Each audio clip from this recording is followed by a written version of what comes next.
போன ஜூன் மாசம் ஒரு 3 வயசு குழந்தைய ஒரு மனித கொடூர பாலியல் வன்கொடுமை செஞ்சு கொலை பண்ணி, அந்த மாசத்துக்கு முந்தின மாசம் இன்னொரு கொடூர 80 வயசு பாட்டிய பாலியல் வன்கொடுமை செஞ்சான். போன வாரம் விளாத்திக்குளம் அங்க 12வது படிக்கிற பொண்ணு 17 வயசு, அது காட்டுல அப்படியே துணி எல்லாம் எதுவாகி ரத்த காயங்களோட இறந்து என்னன்னு பரிசோதனை பண்ணி பார்த்தா பாலியல் வன்கொடுமை செஞ்சு கொலை பண்ணிட்டான். அதுக்கு ஒரு 2 நாளுக்கு முன்பு கிருஷ்ணகிரி மாவட்டத்துல 2.5 வயசு போன வாரம் விளாத்திக்குளம் தூத்துக்குடி மாவட்டம் திருநெல்வேலி மாவட்டத்துல அங்க 12வது படிக்கிற பொண்ணு 17 வயசு, அது பரீட்சை முடிச்சிட்டு வீட்டுக்கு வருது. வந்து ராத்திரி வெளியில போது பாத்ரூம் போனோம்னு போது திரும்பி வரல. எங்கடா தேடிட்டு இருக்கிறாங்க, உங்க அப்பா அம்மா தேடுறாங்க ராத்திரி ஃபுல்லா தேடுறாங்க. போலீஸ்ல போய் கம்ப்ளைண்ட் கொடுக்கறாங்க. போலீஸ் என்ன சொல்றாங்க, வந்துரும். அடுத்த நாள் தேடுறாங்க.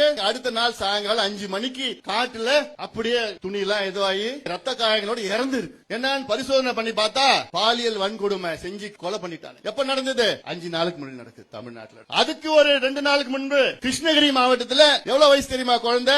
2.5 வயசு குழந்தை. அது யார் தெரியுமா கொலை பண்ணா? திமுகவுடைய இளைஞர் சங்கம் பொறுப்பாளர். 2.5 வயசு குழந்தைய கொலை பண்ற அளவுக்கு ஒரு மனநிலையை தமிழ்நாட்டு இளைஞர்களுக்கு உருவாக்கிய ஸ்டாலின் அவர்களே, உங்களை தமிழ்நாடு மக்கள் மன்னிக்காது. மக்கள் மன்னிக்க மாட்டாங்க. தாய்மார்கள், பெண்கள், பெற்றோர்கள் நிச்சயமா மன்னிக்க மாட்டாங்க. மன்னிக்கவும் கூடாதியா.